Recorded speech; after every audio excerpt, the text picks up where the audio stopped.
बहुत बहुत स्वागत है आपका एनके स्टडी पॉइंट में। आज की वीडियो में हम देखने वाले हैं भारत का इतिहास। और भारत के इतिहास का हमारा काफ़ी महत्वपूर्ण टॉपिक है हड़प्पा सभ्यता के धर्म के बारे में जानेंगे। जो इंडस वैली सिविलाइजेशन थी, इतनी डेवलप थी, इतना विकासशील था, इतना विकसित था। जो विकसित सभ्यता थी हड़प्पा सभ्यता, उसके बारे में जानेंगे। और जानेंगे धर्म, काफ़ी महत्वपूर्ण टॉपिक है एग्जाम के दृष्टिकोण से और इसकी बहुत ज़्यादा संभावना है एग्जाम में आने की। और ये लेक्चर नंबर है 3rd। इससे पहले 2 लेक्चर आ चुके हैं। अगर आप लोगों ने नहीं देखा भारत के इतिहास के ऊपर तो आप लोग जरूर देखना, आपको प्लेलिस्ट मिल जाएगी। आप लोग जरूर विजिट करें हमारे चैनल पे, आपको पूरी जानकारी मिलेगी।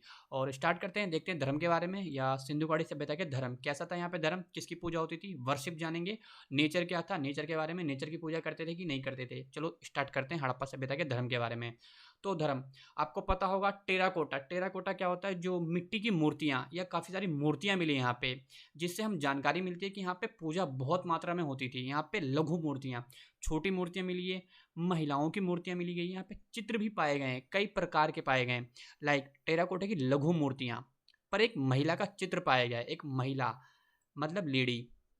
और यहाँ पे माना जाता है कि जो हड़प्पा सभ्यता है, ये सभ्यता मार्च सत्तात्मक थी, जो मदर पे चलता था। ऐसा होता है ना कि पैट्रियार्की आपने सुना होगा, जो पिता के अनुसार ही चलता है, मतलब पिता हेड होता है या पुरुष। पर यहाँ पे क्या माता होती थी, माता की काफ़ी ज़्यादा रिस्पेक्ट होती थी महिलाओं की इस सभ्यता में। और इनमें एक मूर्ति की जो चित्र मिला है, उसमें जो मूर्ति मिली है यहाँ पे गर्भ से उगते हुए पौधे दर्शाए गए हैं। तो पौधे दर्शाए गए हैं तो इसका मतलब ये है कि ये लोग नेचर से जुड़े हुए थे, ये लोग नेचर की पूजा करते थे। और महिला से जोड़ के दिखाया गया है क्योंकि जो उसका पेट है उसमें से गर्भ या गर्भ कहते हैं हम, उसमें से एक पौधा निकलता दर्शाया गया है। ऐसा मूर्ति मिली है। और इसमें टेराकोटा की मूर्तियाँ थी, लघु मूर्ति थी, छोटी छोटी मूर्तियाँ, कई कई प्रकार की मिली यहाँ पे मूर्तियाँ। जिस वजह से हम अनुमान लगाते हैं कि यहाँ पे पूजा होती थी बहुत मात्रा में। और ये वर्शिप वगैरह जिसको हम कहते हैं कि, और कई सारी ऐसी मूर्तियाँ मिली है जैसे कि आप योगी मुद्रा में एक मूर्ति मिली है। और महादेव पशुदेव की मूर्ति मिली है, पशुपतिनाथ आपने सुना होगा, पशुपतिनाथ की मूर्ति मिली है, उसको मैं आपको आगे दिखाऊंगा। और ऐसा माना जाता है कि जो हड़प्पाई लोग थे, जो वहाँ पे सभ्यता थी, क्योंकि काफ़ी विकसित सभ्यता थी। जैसे कि हड़प्पा सभ्यता की खोज हुई थी 1921 में। सर्वप्रथम स्थान कौन सा था, हड़प्पा 1921 में दयाराम सानी जी ने खोजा था, काफ़ी महत्वपूर्ण है। और ये वर्तमान में पाकिस्तान के मोंटगोमरी जिला और रावी नदी के किनारे स्थित है हड़प्पा। और वही बात करें मोहनजोदाड़ो की, तो ये दो जो क्षेत्र थे ना, काफ़ी डेवलप थे और काफ़ी विकसित थे। यहाँ पे नगर मिले हैं, अन्नागार मिले हैं, स्नानागार मिले हैं। और हड़प्पा में जो श्रमिक आवास मिला है, श्रमिक आवास, पुरोहितों का आवास मिला है, ये सब चीज़ें कुछ आवास मिले हैं हड़प्पा मोहनजोदाड़ो।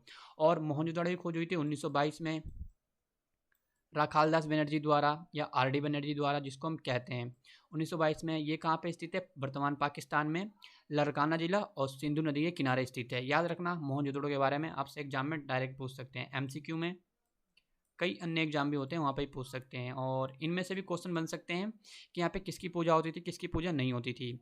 तो यहाँ पे एक जो हड़प्पाई लोग थे, पृथ्वी जो लैंड है या भूमि है, उसकी उर्वरता, मतलब उर्वरता क्या होता है, देखते हैं कि कुछ निकलता है। जैसे कि कृषि कृषि काफ़ी महत्वपूर्ण था, पर व्यापार भी काफ़ी ज़्यादा महत्वपूर्ण था, पर कृषि भी यहाँ पे काफ़ी मात्रा में होती थी।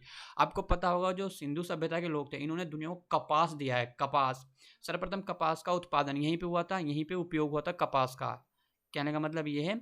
और यहाँ पे उर्वरता की देवी मानते थे किसको, पृथ्वी को, जो भूमि है उर्वरता की देवी की, उर्वरता की ये देवी है।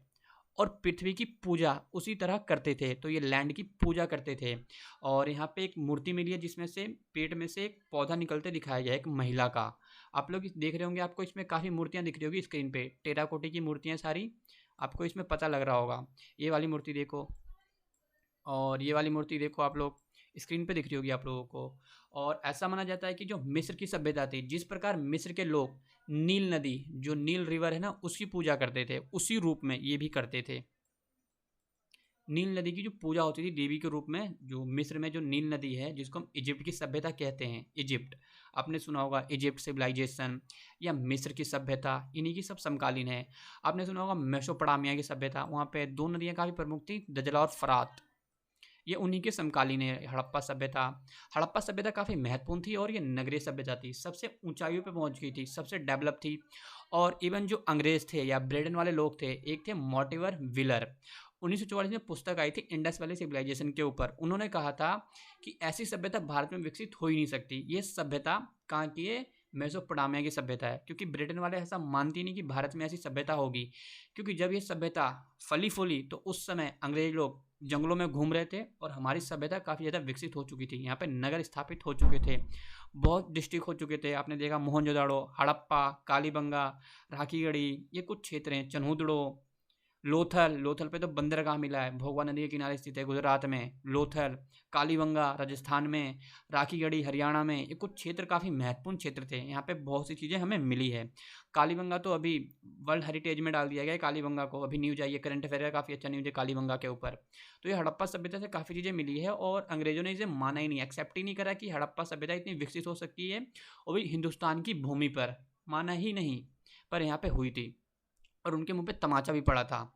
उससे पहले मैं आपको और जानकारी देना चाहूँगा ये कि अगर आप लोग किसी भी सरकारी नौकरी की तैयारी कर रहे हो, कोई सा भी गवर्नमेंट एग्जाम हो, आप इन नंबर पे कांटेक्ट कर सकते हैं, व्हाट्सअप कर सकते हैं। इस पर आपको पूरी जानकारी मिलेगी, सिलेबस बताया जाएगा, कोचिंग बताया जाएगा, आपको नोट्स प्रोवाइड कराए जाएंगे, क्लासेस प्रोवाइड कराई जाएगी, सब कुछ, पूरे नोट्स, आपको सारे मटेरियल बताए जाएंगे। किसी भी एग्जाम की तैयारी कर रहे हो आप लोग, चाहे एसएससी की तैयारी कर रहे हो आप लोग, यूपीएससी की तैयारी कर रहे हो, या कोई रेलवे हो, कोई सा भी एग्ज़ाम हो, हमें कांटेक्ट करें, संपर्क करें, आपको पूरी जानकारी मिलेगी, आपको पूरा कवर कराया जाएगा। GS1 क्या है, जनरल स्टडीज जिसको हम कहते हैं, स्टैटिक जीके आपको मिलेगी। स्टैटिक जीके हो गया, स्टैटिक जीके काफ़ी महत्वपूर्ण पार्ट होता है, जिसमें टेम्पल्स ऑफ इंडिया के बारे में पूछा जाता है, कौन से मंदिर कहाँ पे स्थित हैं, इसकी विशेषताएं क्या है, ये सब पूछे जाते हैं। तो हमें संपर्क करें, आपको पूरी जानकारी मिलेगी। तो बात करते हैं पुरुष देवता। यहाँ पे पुरुष देवता आपको स्क्रीन पे दिख रहा होगा ये इमेज, कि इसमें कुछ चीज़ें हैं कि लोग आसपास एनिमल हैं और एक योगी की मुद्रा में एक पुरुष बैठे हुए हैं, जिसको हम पुरुष देवता के नाम में जानते हैं, या कहते हैं ना कि पशुपति नाथ जिनको हम बोलते हैं। तो पुरुष देवता में के रूप में एक मुहर मिला है, जिसमें 3 श्रृंगी चित्र पाए गए हैं, और जो कि योगी की मुद्रा में बैठे हुए हैं। आपको स्क्रीन पे दिख रहे होंगे, योगी की मुद्रा में बैठे हुए हैं। मैं आपको ये बड़ा करके भी दिखाऊंगा आगे, पर अभी देख लो आप, ये स्क्रीन पे दिख रहा होगा ये चीज़ें, कि आपको दिख रहा होगा ये सब चीज़ें। और ये काफ़ी महत्वपूर्ण चित्र है, एग्जाम में पूछ सकते हैं ये सब चीज़ें। ओके, ध्यान रखना आप लोग। और इस जो देवता बैठे हुए हैं, इनके एक तरफ हाथी है, एक तरफ बाघ है, एक तरफ गेंडा है, और उनके सिंहासन के पीछे भैंसा का चित्र बनाया गया है। तो ये सब देख रहे हो कि कितने सारे एनिमल हैं, गेंडा, हाथी, भैंस, हिरन, ये सब कुछ एनिमल है यहाँ पे मिले हुए हैं। हाथी भी दिख रहे होंगे आपको, इधर देखो ये हाथी, गेंडा, और यहाँ पे एक सींग वाला गेंडा भी मिला है। मैं आपको फोटो दिखाऊंगा वैसे आगे तो। और इनके पैरों के पास 2 हिरन हैं, ये दिख रहे होंगे नीचे आपको, हिरन, हिरन है, ये चित्र मिले हुए हैं। तो ये क्या दर्शा रहा है कि यहाँ पे पूजा होती थी काफ़ी मात्रा में, योगी की मुद्रा, योग, योग तो काफ़ी डेवलप हो गया आज के टाइम पे, तो ये सभ्यता काफ़ी ज़्यादा विकसित थी। और ये जो भगवान है, चित्रित भगवान की मूर्ति में पशुपतिनाथ, पशुपतिनाथ क्या होता है, पशुओं के देवता, महादेव की संज्ञा दी गई है, महादेव की संज्ञा दी गई है, महादेव की, ऐसा बताया जा रहा है। तो जानते हैं आगे। आपको दिख रहे होंगे स्क्रीन पे कि ये फ़ोटो दिख रहे होंगे किस तरह ये आसपास एनिमल है और ये बैठे हुए हैं योगी की मुद्रा में। ओके, और एक जानकारी आपके लिए और है, अगर आप लोग या आपके भाई बहन 12th में हैं और उनको किसी में डाउट है किसी सब्जेक्ट में, काफ़ी कम फीस पे हमने कोचिंग लॉन्च करी है ऑनलाइन, जिसमें पोल साइंस हो गया, जियोग्राफी हो गया, हिस्ट्री हो गया, इकोनॉमिक्स हो गया, जो सोशियोलॉजी हो गया, इंग्लिश हो गया, हिंदी हो गया।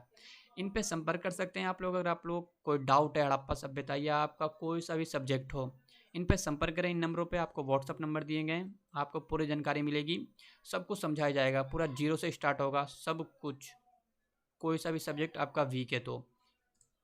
बात करते हैं आगे, जो एक एनिमल मिला, एक सींग वाला गेंडा। आपको स्क्रीन पे दिख रहा होगा ये इमेज है, एक सींग वाला गेंडा, एक सींग वाला गेंडा। ये भी काफ़ी मात्रा में यहाँ पे मूर्तियाँ मिली है, तो ये भी काफ़ी अच्छा डेवलप था ये चीज़ें, और काफ़ी डेवलप हुई ये सब चीज़ें।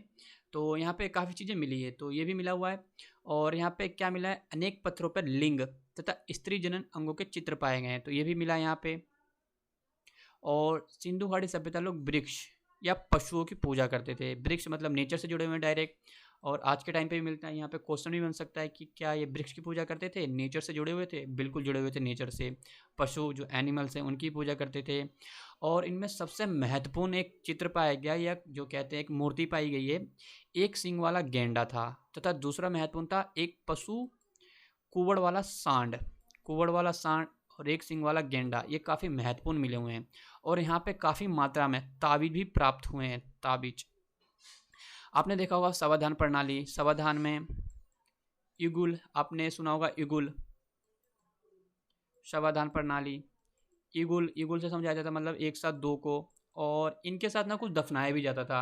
आपने सुना होगा फ्योन्स, महंगी महंगी चीज़ें दफनाई जाती थी यहाँ पे, कुछ महंगी महंगी जो सामान होते हैं ये सब दफनाए जाते थे इनके साथ। तो ऐसा माना जाता है कि ये लोग पुनर्जन्म में विश्वास करते थे, हड़प्पा वासी या सिंधु घाटी सभ्यता के लोग। और तो आप लोग देख सकते हो स्क्रीन पे आपको दिख रहे होंगे ये एक सींग वाला गेंडा, काफ़ी बड़ा में मैंने आपको दिखाया, वैसे तो देख सकते हो कितना अच्छा लग रहा है ये सब चीज़ें। तो ये वीडियो आपको कैसी लगी हमें कमेंट करके ज़रूर बताना, और वीडियो को लाइक करें, शेयर करें और कमेंट करें। अगर आप लोगों को डाउट है तो मिलते हैं नेक्स्ट वीडियो में कुछ नए कॉन्सेप्ट के साथ।